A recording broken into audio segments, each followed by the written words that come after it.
Welcome back to another YouTube video. Today I'm going to be showing you how to make a little cool trail. It's for like some game juice behind your character in 2D Unity. So first I'm going to have this 2D object that's just a little square. You don't need to add this. This is just representing your player. So you're probably going to have a more animated thing.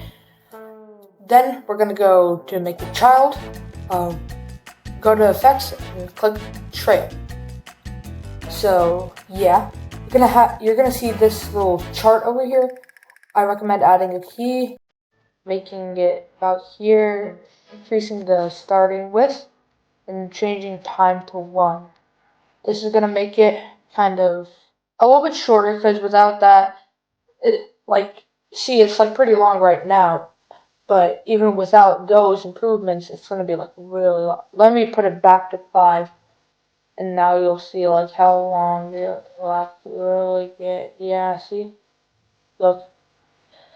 So I recommend changing it to 1. Then I go to color.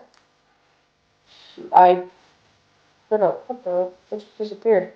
And yeah, I go to like around 70%. What the? It's not. What the heck? My computer's bugging out a bit. And see, it looks a little bit better because it's like fading away at the end. So, yeah, that's really it. You could go in depth more, but this is just a really basic tutorial. If you would like to see more tutorials on Unity things, Unity 2D, Unity 3D, then just subscribe to my channel. Thank you. That would be really it.